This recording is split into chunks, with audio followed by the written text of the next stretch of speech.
também se preocupa com seu coração. Glória a Deus. E faz tudo para te ver sofrer, vem te lembrar. Se alguma vez Jesus te abandonou, vem te lembrar. Quantas vezes Ele já te levantou, vem te lembrar. Quantas vezes Ele já te levantou, vem te lembrar. Se alguma vez Jesus te abandonou, vem te lembrar. Quantas vezes Ele já te levantou.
Graça e paz.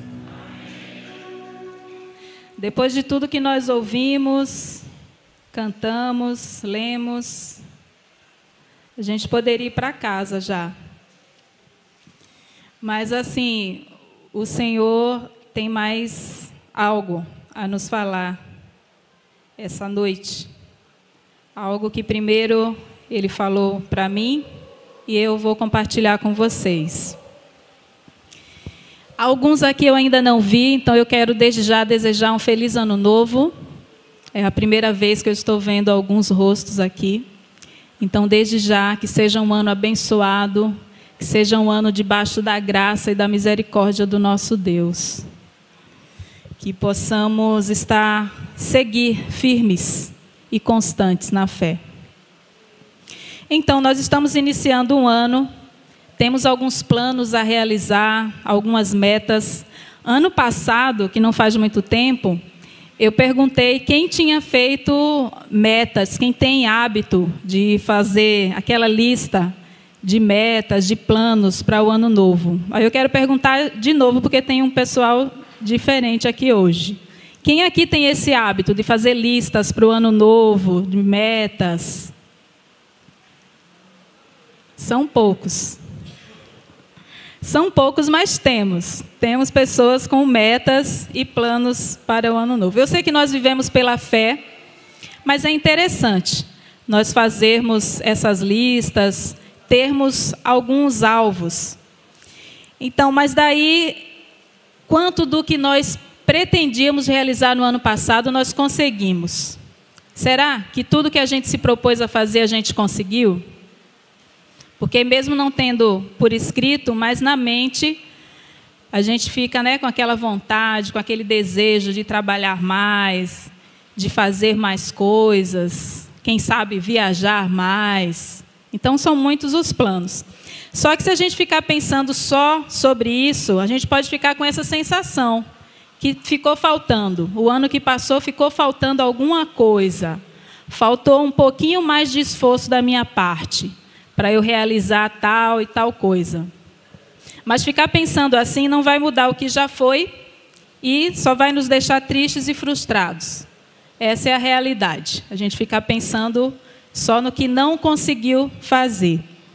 Então, o texto que nós vamos ler hoje, ele nos traz uma reflexão sobre a caminhada da vida cristã. Eu peço aos irmãos que abram suas Bíblias no livro de Filipenses, a carta de Paulo aos Filipenses, no capítulo 3. Filipenses, capítulo 3. Todos acharam? Amém ou misericórdia? Eu ouvi misericórdia por aí. Até para mim, eu marquei aqui, já desmarquei.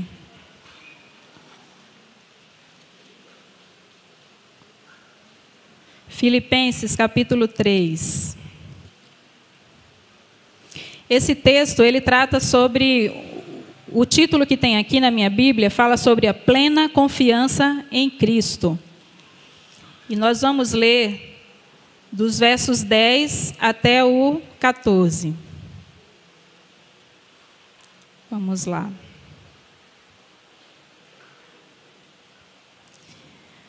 Nosso querido, amado Paulo. Quero conhecer a Cristo, o poder da sua ressurreição e a participação em seus sofrimentos, tornando-me como ele em sua morte, para, de alguma forma, alcançar a ressurreição dentre os mortos. Não que eu já tenha obtido tudo isso, ou tenha sido aperfeiçoado, mas prossigo para alcançá-lo, pois para isso também fui alcançado por Cristo Jesus. Irmãos, não penso que eu mesmo já o tenha alcançado, mas uma coisa faço, esquecendo-me das coisas que ficaram para trás e avançando para as que estão adiante, prossigo para o alvo, a fim de ganhar o prêmio do chamado celestial de Deus em Cristo Jesus. Amém. Vamos orar? Senhor, essa é a tua palavra. Aqui estão os teus filhos, tuas filhas, aguardando, Senhor, ouvir o teu recado essa noite. Assim como o Senhor falou comigo, fala com eles através de mim. Em nome do teu Filho amado, que possamos juntos meditar na tua palavra. Que seja um momento de refrigério para alguns. Que seja, Senhor, aquela palavra que muitos aguardavam ouvir, a que muitos estavam precisando ouvir. Usa-me, Senhor, conforme a tua vontade, conforme o teu querer. Em nome de Jesus, amém.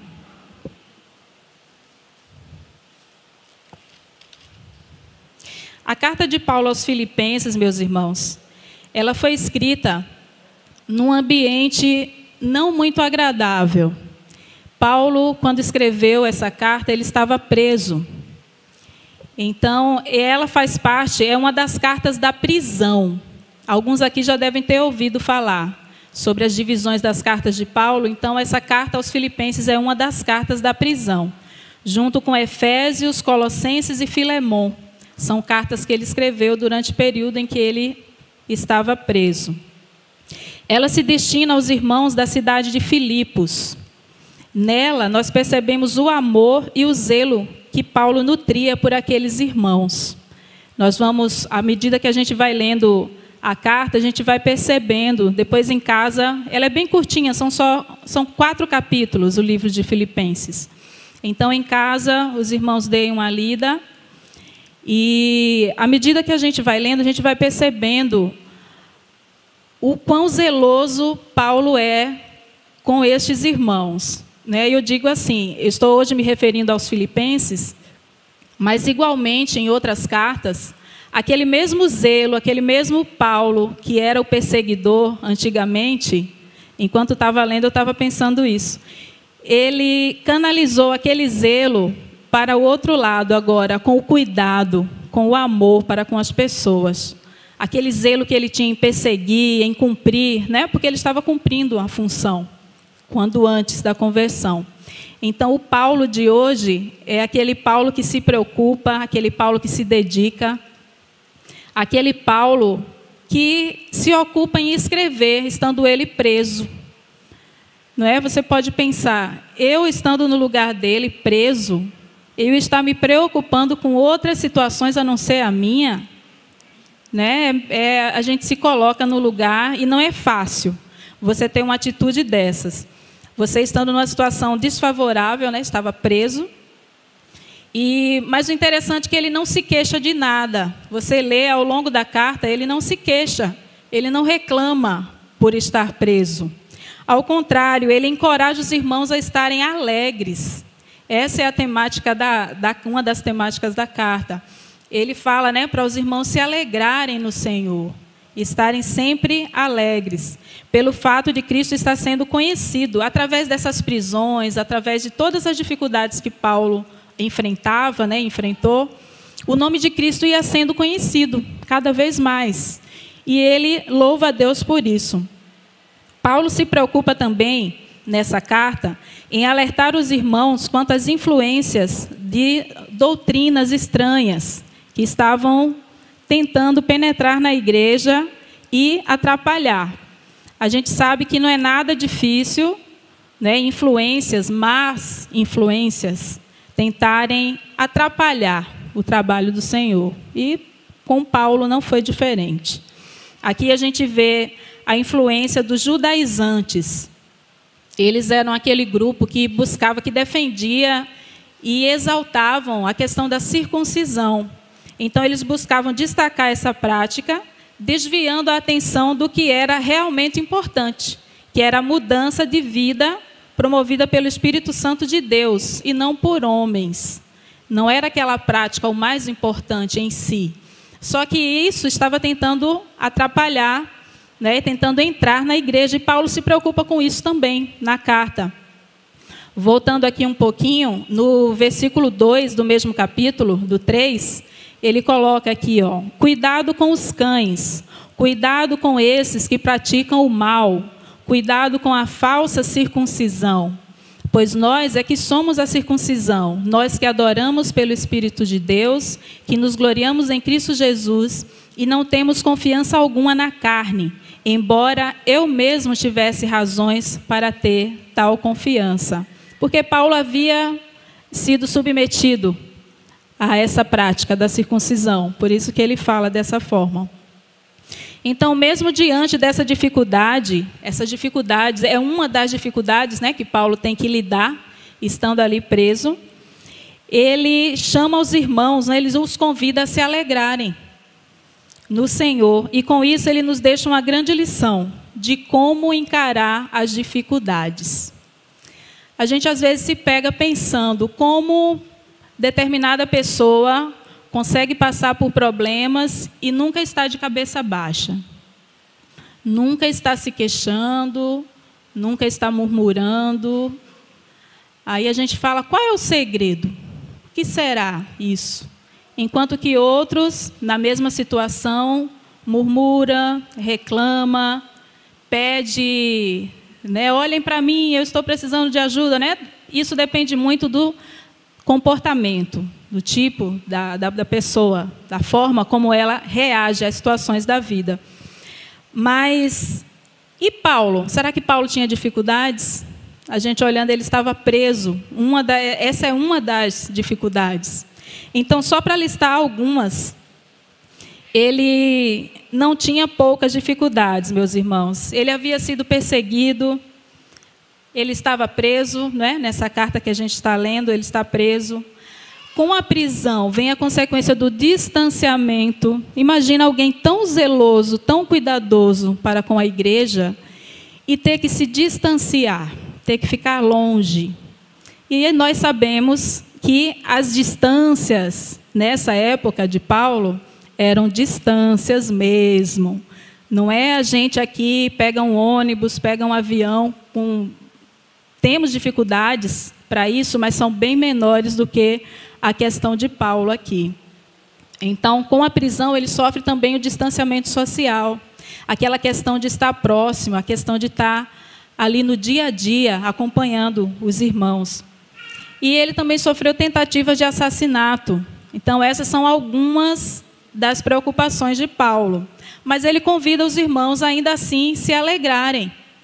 Ele, convida, né? Ele naquela situação, e ele fala: alegrem-se, alegrem-se no Senhor.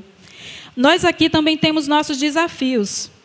E, por vezes, nós não nos sentimos muito animados, não, na caminhada. É comum desanimar.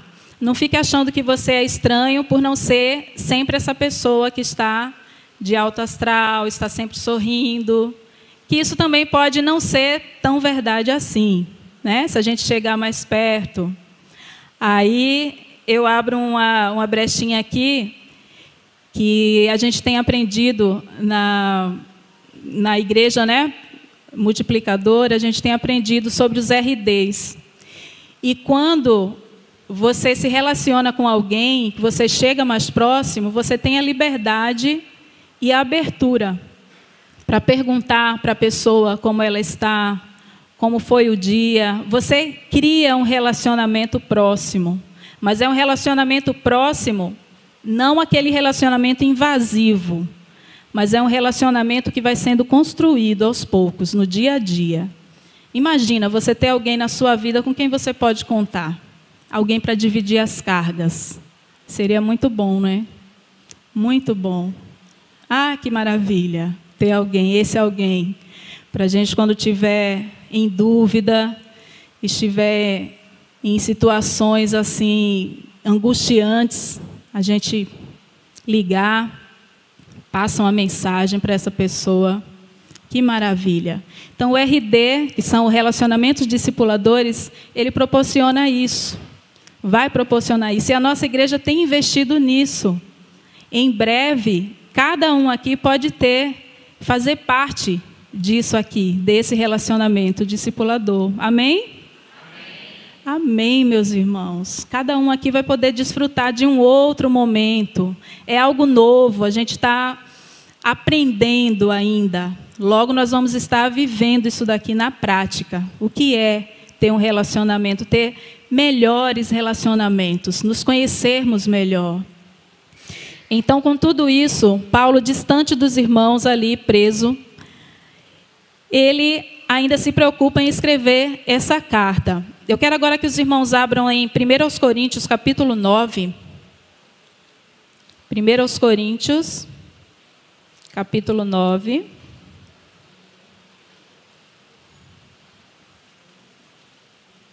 Do versículo do 24, 25 e o 26.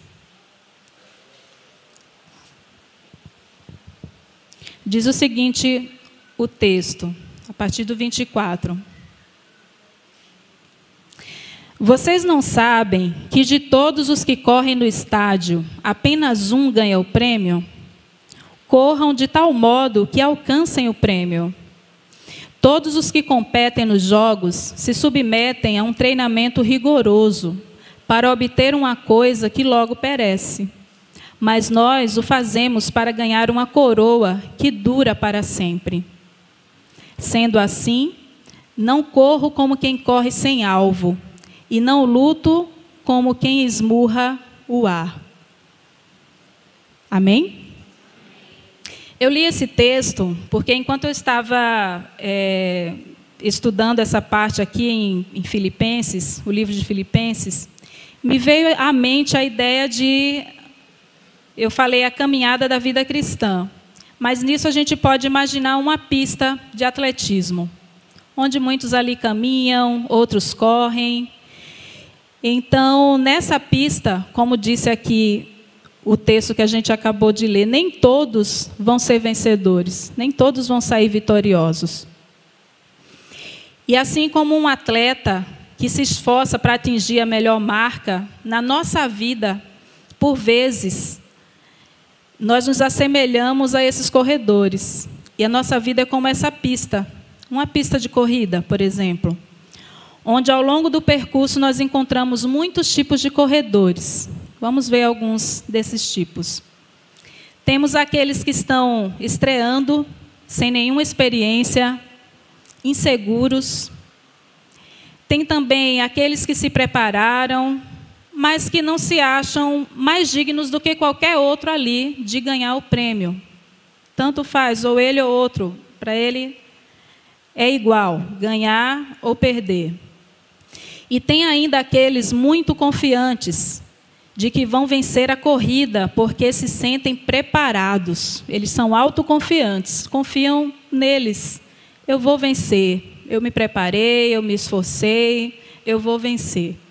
Então, esses são alguns dos tipos de atletas que nós encontramos ao longo do caminho. E isso nos traz ao texto, de volta ao texto, nos versículos que nós lemos em Filipenses, do 10 ao 13, onde Paulo declara que o seu desejo é conhecer mais a Cristo, aprender dele e alcançar a ressurreição dentre os mortos. Vejam que assim, quando ele coloca aqui no versículo 12, prossigo para alcançá-lo, ele nos mostra a ação de Paulo, ele nos mostra movimento em prosseguir, é um processo em andamento. A vida de Paulo, ele estava lá na prisão, ele já havia se dedicado, fez tantas viagens missionárias, muitos ouviram falar de Cristo, e ele podia muito bem cuidar das dores dele, ali na prisão. Mas não, ele vai além, e ele incentiva os irmãos a prosseguirem, para alcançar essa coroa, esse prêmio. Daí vem a ideia do atleta, na corrida. Então, o que ele mostra para nós, nesse sentido, meus irmãos? Que nós não devemos nos acomodar, porque eu já conheço a Cristo, estou salvo, ponto final. Não. Nós precisamos nos achegar cada dia mais perto dele, aprender e repassar o que temos aprendido a outros. Daí vem o fazer discípulos, que eu comentei antes, o relacionamento discipulador. Nada mais é do que você fazer discípulos. E para isso você precisa ser um exemplo. Paulo é um exemplo para nós. Então, seguindo este exemplo do apóstolo Paulo, nós precisamos tomar algumas atitudes na caminhada. Uma delas é esquecer. Uma primeira atitude na caminhada. Esquecer das coisas que para trás ficam. Vou caminhando e deixando o que passou. Vocês já viram nessa imagem que eu falei aqui, de corredores, de atletas, eles correm com mochila nas costas? Eles levam alguma coisa, carregam alguma bolsa, algum peso? Não. Eles têm as mãos livres, os pés livres. Então eu vou caminhando e deixando o que passou. Eu gosto muito de uma frase que ela diz o seguinte: cure o passado, viva o presente, sonhe o futuro. Cure o passado, viva o presente, sonhe o futuro. Isso é um provérbio, eu não lembro agora se irlandês, alguma coisa assim. Então, a ideia de curar o que nos prende ainda ao passado nos possibilita andar com mais leveza, com menos bagagem. O passado nos serve de referência e dele trazemos experiências e aprendizado, mas ninguém caminha olhando para trás. É impossível você caminhar olhando para trás. Você pode até andar, mas você não vai avançar, vai ficar difícil. Uma hora você vai até tropeçar, se machucar. Um outro ponto, uma outra atitude na caminhada: avançar. Para avançar, eu preciso ter em mente que é necessário olhar para a frente, sem distrações. Uma outra coisa, quando o corredor está lá, ele não fica olhando para o lado, dando tchauzinho. Se ele desviar o foco, ele já se atrasa.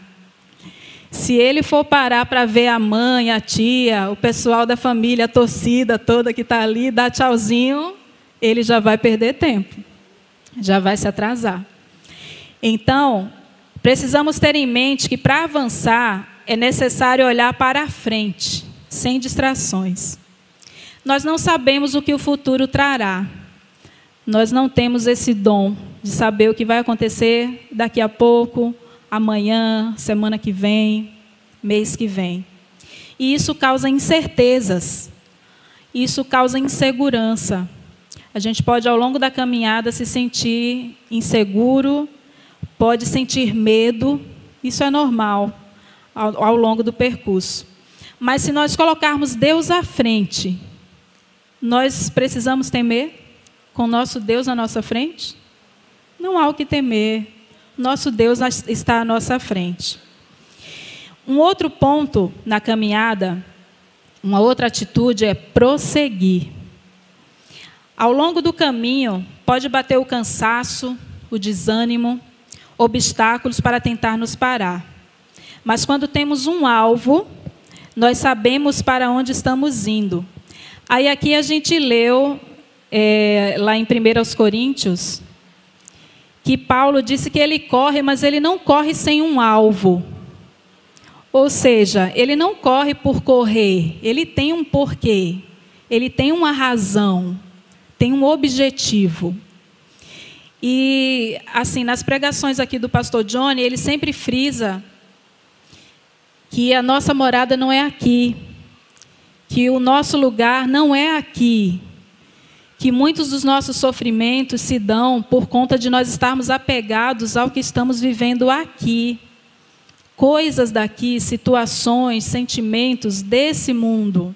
Só que a nossa morada, o nosso lugar está reservado no céu. Então isso também nos desprende na hora da caminhada.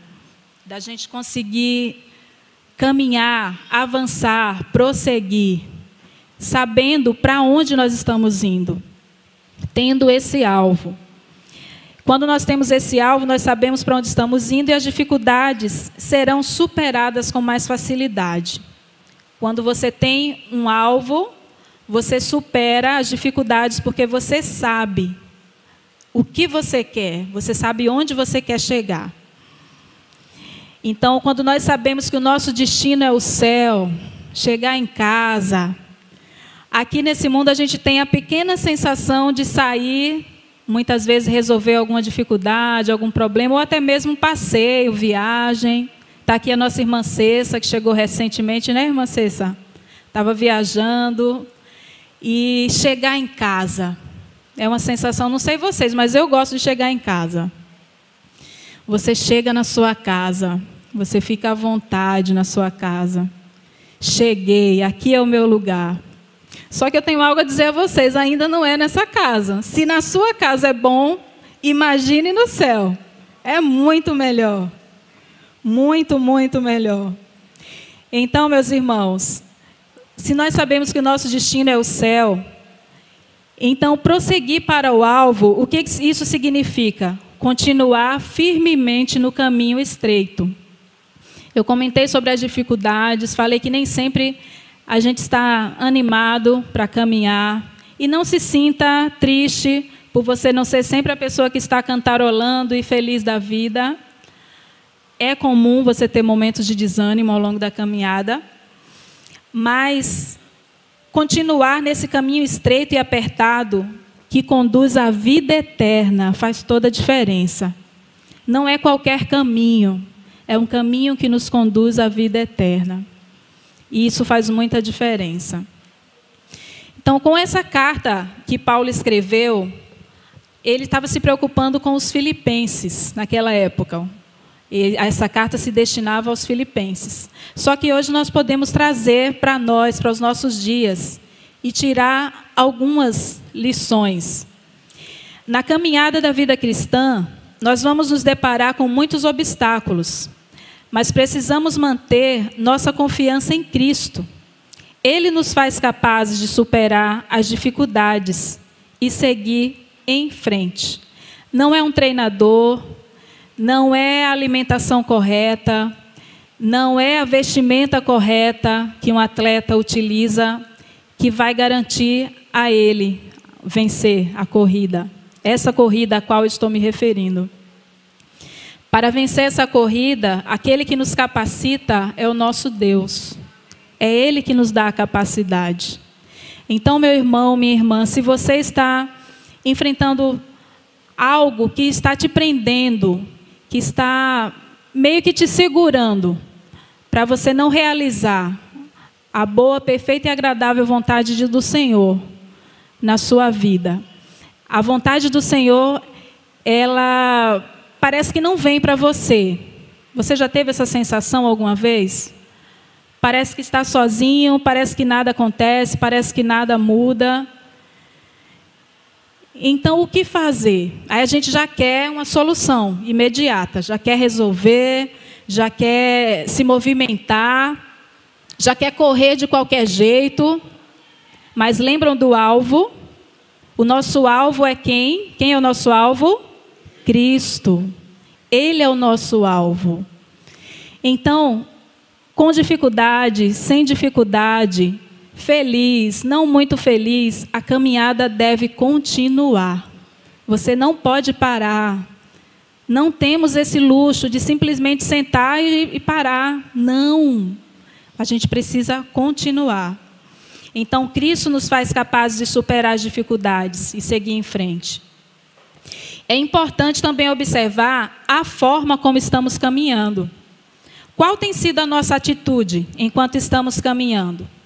Confiantes e animados ou queixosos, inseguros? Isso sim vai fazer diferença no resultado.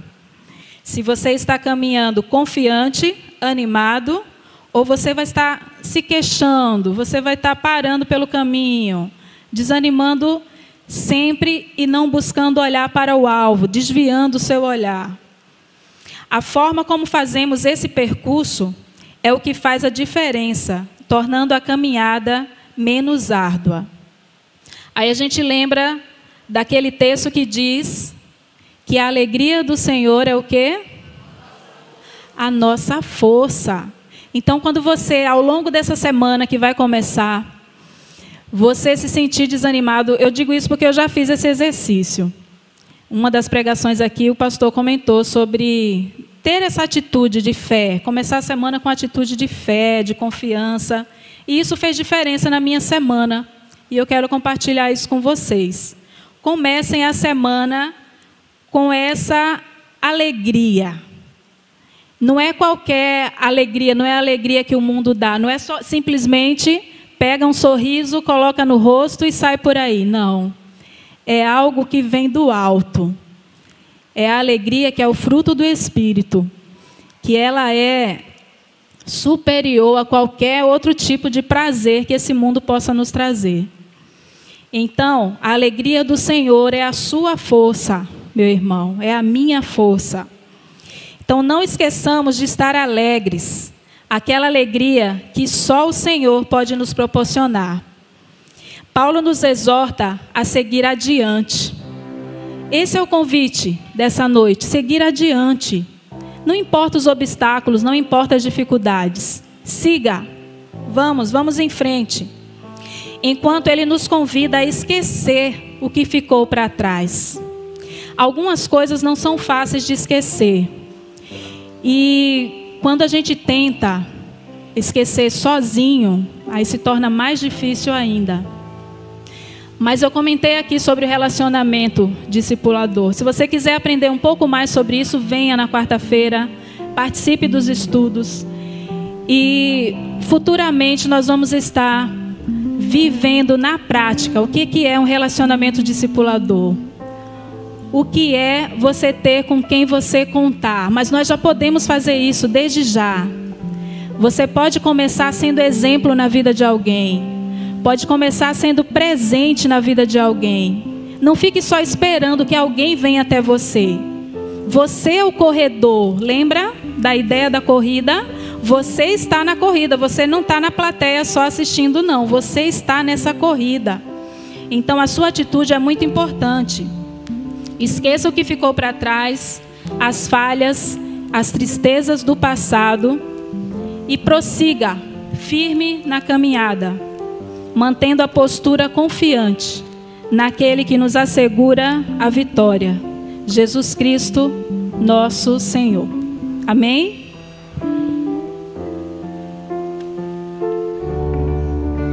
Glórias a Deus. Deus continue abençoando cada um dos seus servos. Que Deus continue abençoando sua serva Raquel, que trouxe essa mensagem maravilhosa. E cada dia mais nós estejamos prosseguindo para o nosso alvo, para o Redentor e o Consumador da nossa fé, Jesus. aquele que vive e reina e que nos aguarda de braços abertos nas moradas celestes. Senhor Deus, muito obrigado, Pai. Muito obrigado por esse banquete espiritual ao qual o Senhor concedeu a cada um dos teus filhos, Pai. Oh, que alegria sublime, Pai, é estar juntos, unidos em um só propósito: glorificar a Ti. Unidos, juntos, com um só foco: a Tua glória, Pai. Muito obrigado, Jesus Cristo. Muito obrigado pelo Teu sacrifício na cruz do Calvário, que através dele temos acesso ao céu, ao mais glorioso céu. E que cada família aqui representada esteja sentindo a Tua alegria em sua vida. Que essa alegria venha a trazer aos nossos corações força, ânimo, para que nessa caminhada nós estejamos prosseguindo. Não precisa ser 1 quilômetro, não precisa ser 100 metros. Um avanço pode ser qualquer medida, um passo à frente, e nós já não estaremos no mesmo lugar. Muito obrigado. Muito obrigado pela vida de cada um dos teus filhos que estão aqui. Muitos outros que por um motivo ou outro não conseguiram chegar até aqui. Tem misericórdia daqueles que estão nos leitos dos hospitais, dos enfermos, aqueles que talvez choram por um ente querido que se foi. Que através do Teu Santo Espírito a alegria retorne ao seu coração, e que cada um dos Teus filhos seja um agente Teu de transformação na vida daqueles ao qual o Senhor estará nos designando. E que a graça do nosso Senhor Jesus Cristo, o nosso Salvador, o nosso Redentor, o amor do Deus Pai Todo-Poderoso e as consolações do Espírito Santo de Deus seja sendo derramada sobre a vida de cada um dos seus filhos, e que todo o seu povo possa dizer amém.